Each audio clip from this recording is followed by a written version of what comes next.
Mas na lata, o gol foi bem anulado. Na lata, o gol foi bem anulado. É um lance complexo, a gente pode discutir bastante, tem muito debate no mundo inteiro. Tem uma questão de que a transmissão dos jogos da Copa Libertadores são feitos por imagens da Conmebol. E a gente vê, vamos ver aí o áudio, o vídeo que a Conmebol divulgou do VAR. A gente percebe que não é o mesmo que foi usado, a mesma tomada de câmera que foi usada na transmissão. Isso atrapalha bastante na hora de fazer uma análise, mas é um lance muito complexo de anular ou não, e um placar que estava 3-1 e um lance aos 46 minutos do segundo tempo, que mudaria a situação do jogo. O jogo iria para a disputa por pênaltis, caso o gol fosse legal. Mas, analisando com mais riqueza de detalhes, olhando tudo, o gol foi bem anulado.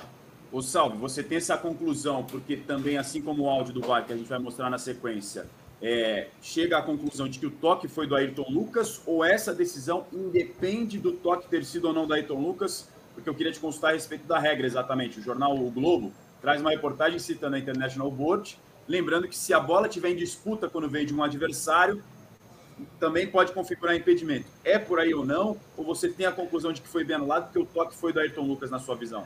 É isso que a gente tem que tirar como detalhe, né? Esse lance ele tem que ser fracionado em 3 situações, um mesmo lance.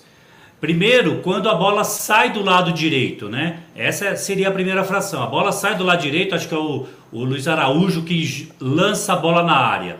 Ali não tinha nenhuma posição de impedimento. O Gabriel não está em posição de impedimento. Ou seja, nesse momento que a bola sai do lado direito e a posição do Gabriel é legal, se a bola só toca no defensor do Olímpia, e aí não tem impedimento, porque a bola, quando partiu do companheiro do Gabriel, ele estava em posição legal, não se discute. Na viagem da bola seria o segundo momento, a segunda fração desse lance. No meio da área, toca em algum jogador do Flamengo, antes de chegar lá no lado esquerdo, a imagem não é muito clara se toca em alguém. No Gabriel é certeza que não, mas naquele momento quem faz o gol é o Vitor Hugo. O Vitor Hugo também está dentro da área e estica o pé. Não tem imagem mostrando que a bola bate no Vitor Hugo. Pela imagem, se batesse no Vitor Hugo, a posição do Gabriel ainda era legal. E aí sim, nós vamos para a última fração desse lance como um todo, que é a disputa da bola lá no lado esquerdo. A disputa da bola do defensor do Olímpia com o jogador do Flamengo. O jogador do Flamengo, naquele momento, eles estão em disputa. Se a bola bate no pé do Ayrton Lucas, ali é a origem de toda a jogada do impedimento. Neste momento, tem a posição de impedimento do Gabriel. A posição de impedimento do Gabriel não é na origem aqui na direita, é quando a bola bate no pé do Ayrton Lucas. Ou seja, a bola está vindo de um companheiro e tem uma posição de impedimento. E aí a bola batendo no pé dele e vindo para o Gabriel, que está em posição de impedimento, esse é o lance que tem que ser analisado. A bola vem de um companheiro onde tem uma posição de impedimento. Aí sim, tocando acidentalmente, raspando no Ayrton Lucas, essa é a origem da jogada do impedimento. Essa terceira fração. E pela imagem que a Conmebol divulgou, bate na chuteira, a bola toca no Ayrton Lucas. E é dali que a gente tem que avaliar. Tocou no Ayrton Lucas e o Gabriel está em posição de impedimento, então a bola vem do companheiro. E aí a gente tem que analisar a jogada, como você bem disse, como o Jornal Globo colocou a questão de disputa ou não disputa, porque mesmo que a bola bate depois em qualquer jogador do Olímpia, ou do defensor que disputa com ele, ou o defensor que está na frente do Gabriel, aí a gente tem que discutir outra jogada do impedimento. Se é desvio ou se é passe. Se é deliberado ou não. E a International Board, a FIFA, fez uma alteração na regra este ano, considerando que isso é um desvio acidental e não tira o impedimento. Ayrton Lucas tocando na bola e depois disso a bola toca em qualquer jogador do Olímpia que não seja um passe deliberado, não tira o impedimento. PVC é completado. Ô, Salvio, só uma pergunta, porque a grande questão me parecia ontem à noite para hoje cedo, se era passe ou se era desvio, como você explicou agora. Você também vendo a análise do VAR, você está convicto de que a bola sai como passe do pé do Ayrton Lucas? A bola, pela regra PVC do impedimento, independente de passe ou não, né? O Ayrton Lucas está numa disputa. Sim. O fato da bola tocar no Ayrton Lucas, que nós vamos analisar o impedimento do Gabriel, a posição do Gabriel. Se em momento nenhum a bola não toca no Ayrton Lucas, para mim o gol seria legal. Porque não tem a posição de impedimento do Gabriel quando a bola sai do lado direito. Sem momento nenhum toca, e se a gente olhar na transmissão e pelo que divulgou, não era claro se a bola bate no pé do Ayrton Lucas. Então, se não batesse no pé do Ayrton Lucas, não se discute desvio ou passe do zagueiro do Olímpia. Porque a bola, quando vem do companheiro do Gabriel, ele não tem posição de impedimento. Ou seja... Você está convicto que tocou no Ayrton Lucas. Você está convicto que tocou no Ayrton Lucas. Pela imagem que foi divulgado hoje, tem o pé do Ayrton Lucas na frente da bola. Essa é a imagem que está colocando. Você vai me falar que se eu estou convicto, se é uma imagem totalmente esclarecedora, eu vou te dizer que não. Precisa de imagens melhores para mostrar o toque, mesmo que seja acidental, no Ayrton Lucas. Não é um passe dele para o Gabriel. Ele está ali querendo disputar, e se a bola toca em qualquer situação no pé dele, essa é a origem. E aí tem a posição do impedimento. Agora, se não existe uma imagem conclusiva, aí você fica com a decisão do campo. Perfeito, PVC. Se não tem nenhuma imagem que mostra nada, o campo anulou o gol. A arbitragem de campo anula o gol, considera o Gabriel impedido e anula o gol. E aí é o protocolo do VAR, é a regra do VAR. Se o protocolo do VAR confirma que não tem uma imagem que esclarece quem toca na bola, então prevalece a decisão de campo. A decisão de campo anulou o gol. A gente inclusive uma coisa que me chamou a atenção foi a rapidez na qual os membros do VAR ali tomaram a decisão de que o toque foi do Ayrton Lucas. O vídeo tem cerca de 1 minuto e meio, vou rodar para vocês agora do áudio do VAR. Só vou ler antes, porque a transcrição ali na legenda está em espanhol, os membros não eram brasileiros, então vou ler exatamente a conversa para depois a gente rodar. Um assistente já fala logo de cara: impedimento do Gabigol. O VAR avisa: quero ver se o Ayrton Lucas toca na bola. Se toca, o Gabigol está em clara posição de impedimento. O VAR fala: me dá uma câmera aproximada. Aí está, o pé do vermelho toca na bola. Vermelho é o Ayrton Lucas, jogador do Flamengo. Me dê outro ângulo para confirmar que é o pé do vermelho. Perfeito, depois que entra uma nova câmera. E aí eu abro um parênteses. Eu até cheguei a ficar um pouco confuso, porque o jogador do Olímpia está com a chuteira vermelha. Aí eu pensei, pera, ele está falando rojo, a chuteira vermelha, ou o jogador de vermelho? Não, jogador de vermelho, e é assim que os árbitros identificam o uniforme, pelo uniforme da equipe. E aí a linguagem da arbitragem, só para esclarecer, né? A FIFA sempre orienta a linguagem da arbitragem. Você não vai falar que é a seleção brasileira ou a seleção francesa. O jogador de amarelo, o jogador de azul. Identifica pelo uniforme numa linguagem para não falar o Flamengo ou Olímpia. O jogador de vermelho ou o jogador de branco. Perfeito, você torna algo mais genérico na hora da comunicação. Aí o VAR pede uma câmera aproximada e nessa câmera eles começam a ter a conclusão de que o toque é do Ayrton Lucas. Aí está, o pé do de vermelho toca na bola. Me deu outro ângulo para confirmar que é o pé do de vermelho. Perfeito. E aí eles chegam a essa conclusão de que o toque foi realmente do Ayrton Lucas. Aí o Vilmar Roldan diz: eu vou fazer o sinal de impedimento, beleza? Aí eles falam: calma, Vilmar, me dá mais um segundinho, por favor. O VAR vai, mostra a linha de novo. Vamos traçar em cima do defensor. Perfeito, traçamos e salvamos a imagem. Há um gol claramente em posição de impedimento. E aí a comunicação: Vilmar, pode retomar claramente posição de impedimento. Esse foi o diálogo que aconteceu. Vou mostrar agora para vocês a imagem que foi divulgada no VAR. Rapidinho a gente veio e ouve junto com vocês. E eu sei que os tricolores estão ansiosos, porque é uma sexta-feira feliz para tricolores, né? Os cariocas das Laranjeiras com o rival eliminado, porque o Fla-Flu não vai mais acontecer e você vê um rival sendo eliminado, vai enfrentar o Olímpia. E os São Paulinos, claro, também estão muito contentes. Já já a gente vai falar mais de São Paulo classificado. Mas vamos dar uma olhada, então, no diálogo do VAR no momento do gol anulado do Flamengo. Área, mira el área. Posible fuera de juego, no la toca. Pelota. Posible fuera de juego ese, después posible fuera de juego. Ya, las situaciones fuera de juego. Perfecto. Tengo 3 marcadas. 16.50, dame la 16.50 primero. Dale. Dale. Dale, adelante. Perfecto, Alexander. Dale, adelante. Quiero buscar el primero, el fuera de juego, el número 10, que es lo que sanciona. Ese es el que está sancionando. Ese. Aí a posição adiantada. Aquí quiero ver si toca el balón. Si lo toca, está en clara posición fuera de Se juego. ele Dame una toca na cuenta. bola, está em clara posição de impedimento. Dale. Aí, ó. Ahí está, perfecto. Essa é a imagem que esclareceu, exatamente essa. A chuteira branca tocando na bola ali, ó. Aí vai ter mais uma imagem agora pela frente, olha. Vai continuar. Dale. Essa. Perfecto. Deme ese contacto. Ele diz, me dá essa imagem do contato. E para eles tem essa imagem que não foi mostrada na transmissão, pelo menos que eu tenho a lembrança. Exatamente, essas duas imagens não foi mostrado. Em rede social está circulando a imagem do jogador caído tocando na bola, o defensor do Olímpia. E aí continua o diálogo na sequência. Deténlo ahí en el contacto y 16:50. Dame la línea. Essas duas Vale, imagens. Wilmar, aquela estamos primeira terminando. por Danos un trás, segundo más, por favor. E a Que aparezca la segunda línea en el aire que está transmitiendo. chega a uma conclusão. Aí o Vilmar Píchame la línea. pede para autorizar Ya, o jogo. y trazamos la línea segura al mais um defensor. pouco, vamos traçar a linha. Tá traçando na altura Súbele. do ombro. Al suelo y le subimos hasta el hombro. Do solo até subir o ombro, que é como manda a regra. Perfecto, el jugador que está atrás del penúltimo, le subimos hasta el hombro y la guardamos y queda Gabigol claramente en posición fuera de juego con una línea. Y ahí Confirmo impedimento. y dale play. Claro, do Gabigol com a Roldan pode reanudar posição fora de jogo.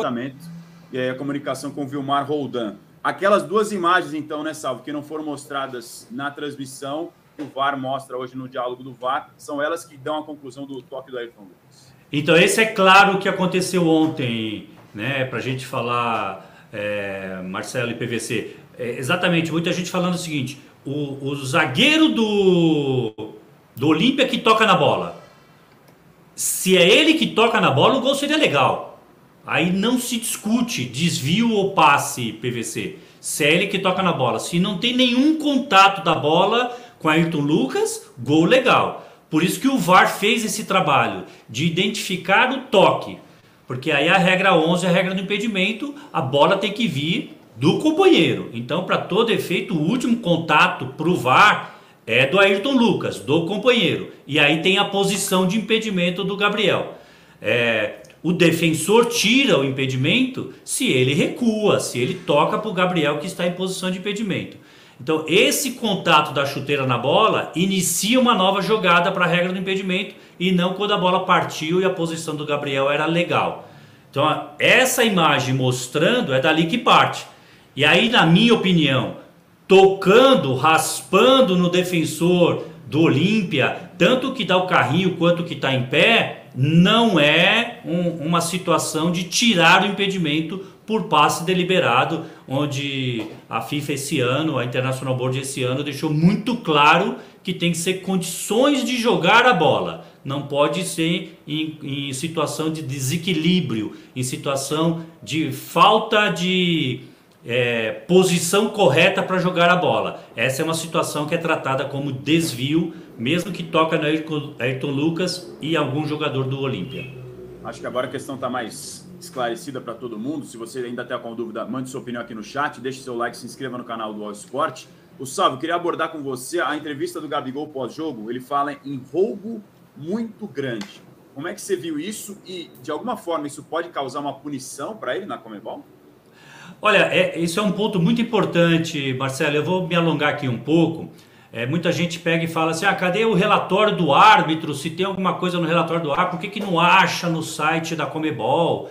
E que no futebol brasileiro aqui, né, PVC, a CBF divulga todos, as federações todas divulgam, né? A gente tem que retroagir um pouco. Aqui realmente no futebol brasileiro se divulga porque é uma imposição legal. Depois de um Figueirense e Caxias, o antigo Estatuto do Torcedor obrigou que as entidades divulguem o relatório do árbitro, né? Hoje é a Lei Geral do Esporte que abraçou o Estatuto do Torcedor e então é obrigação legal que as entidades divulguem. A Conmebol e a FIFA não costumam divulgar o relatório do árbitro lá no site, em lugar nenhum. Só temos no território brasileiro porque é uma lei federal. Então assim, só para a gente não tem o relatório da expulsão do Sampaoli, a gente não tem o relatório, e foi uma polêmica muito grande aí nessa decisão do Marcelo, do Fluminense, a punição que não tinha o relato, e depois que veio o que foi que o árbitro colocou como conduta violenta ou jogo brusco grave, né? Então, assim, o Comitê Disciplinar da FIFA, da Conmebol, ele trabalha diferente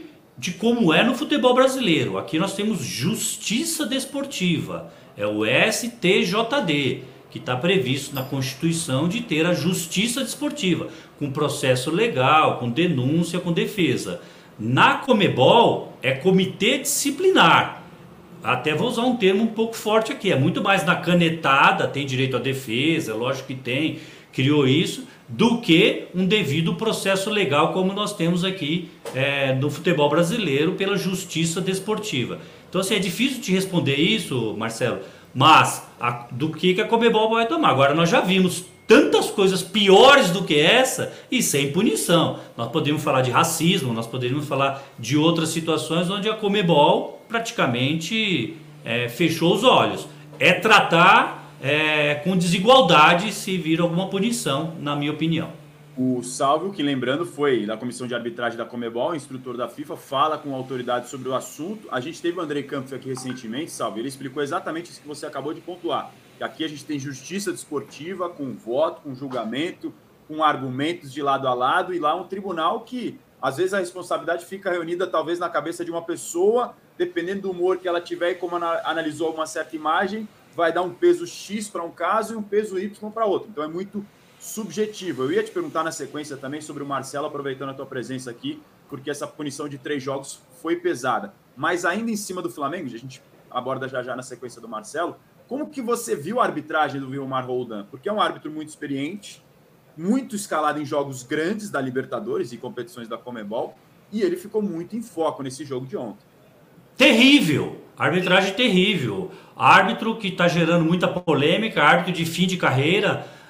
Vilmar Roldan foi um árbitro que surgiu na Colômbia como uma grande exceção. Ele apitou em 2013, há 10 anos atrás, a final Olímpia e Atlético Mineiro. Ele apitou Corinthians e Boca, o título do Corinthians na Libertadores também. Então, assim, foi um árbitro que surgiu com um potencial muito grande, apitou a Copa no Brasil, apitou a Copa na Rússia e não esteve mais na Copa do Catar porque está em baixa. É um árbitro que já está em decadência, já não vinha mais apitando isso. E árbitro de futebol, ele tem a sua fase, Marcelo, ele tem o seu ciclo. Vilmar Roldan sempre teve arbitragens polêmicas, mas nas últimas ele tem tido arbitragens muito ruins.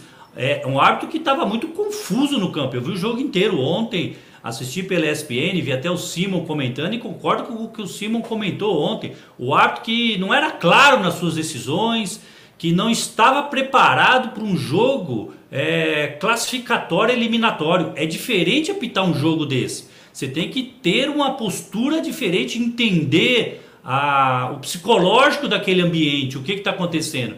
E para o Vilmar Roldan parecia que ele estava apitando a primeira rodada de um campeonato de 60 rodadas e por pontos corridos.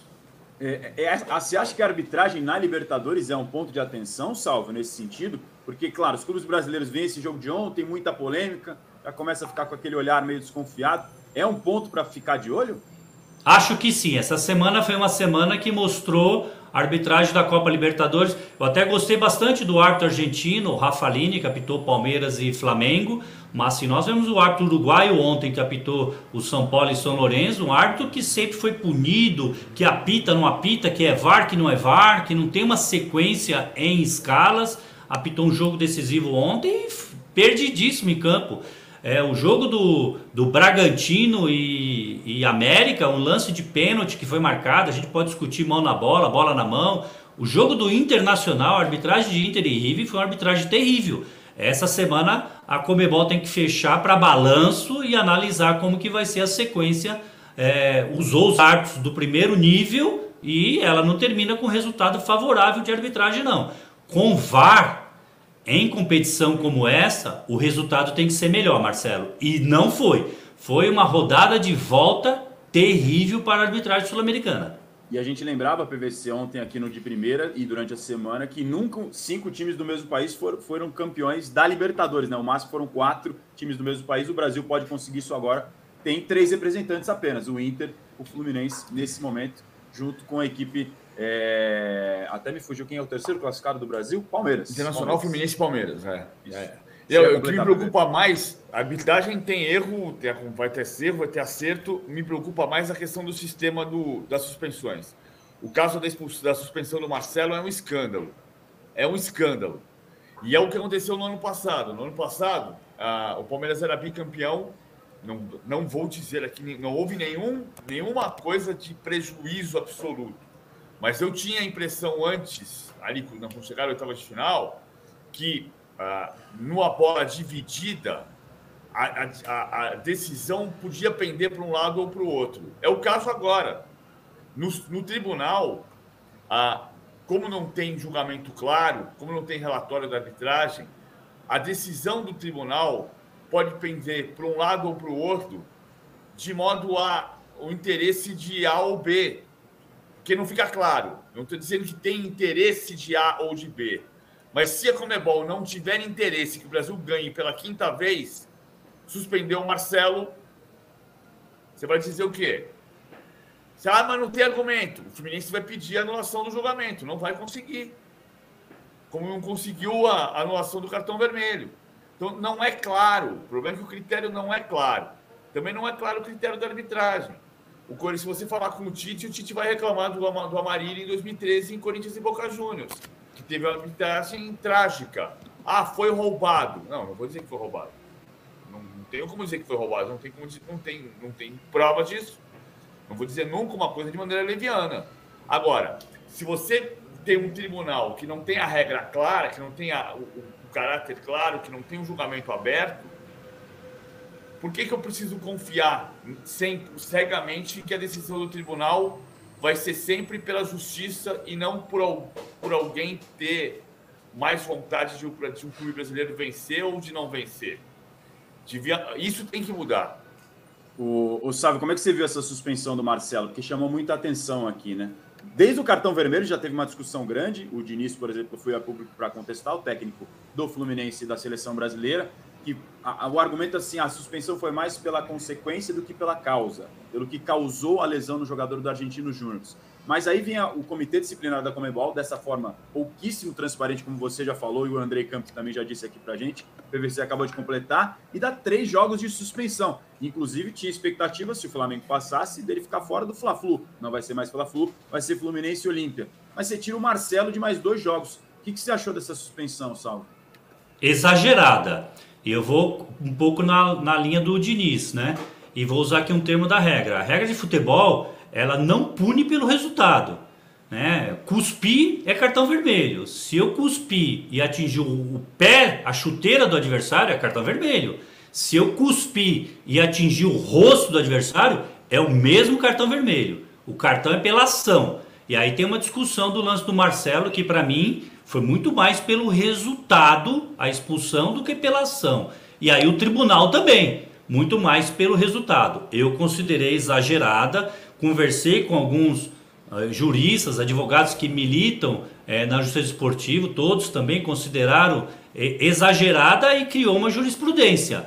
Por que aquele pisão considerou 3 jogos de punição em outras situações mais graves, de jogo brusco grave, e não teve uma punição tão severa? Esse é o ponto que o PVC colocou e eu estou com ele, né? Qual é o critério? Precisa, em uma competição, definir o critério e seguir a linha. Quando muda a linha, você fica com dúvida do que está querendo e qual é a intenção. Para mim, mudou a linha com a punição de 3 jogos, situações muito mais graves de entrada de jogadores que não causou lesão tão grave e que o tribunal, o Comitê Disciplinar da Conmebol não deu uma pena tão severa. Considerei exagerado, sim, Marcelo. Essa falta de transparência só faz questionar ainda mais esses critérios, porque não fica claro qual que é a ideia. Mas esse lance foi 3 jogos, o outro lance foi 1. Mas por quê? Ninguém consegue explicar muito bem. Isso é ruim para a competição, sabe? Muito! Isso é terrível para a competição e é o momento que a competição precisa definir. E vamos lá, né? Podemos trazer aqui, né, Marcelo, a questão do racismo e do que é punição, o que vai agir com rigor contra as situações de racismo que toda semana nós estamos vendo. A gente não vê o comitê disciplinar atuando nesse sentido, ou seja, severamente ao Marcelo e ao racismo eu vou ser brando, não dá para aceitar isso.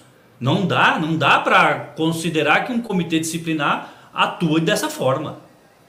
Mais uma das várias bizarrices, muito bem lembrado, esses casos de racismo que estão virando já recorrentes, já campanha a gente já viu que não adianta, tem que ser uma ação dura, enérgica, de fato e de direito, porque não dá mais, ninguém aguenta mais. Toda semana de jogo da Libertadores a gente tem que falar desse tema aqui, porque está acontecendo nos estádios e quanto mais você não pune, mais parece incentivar esse tipo de comportamento.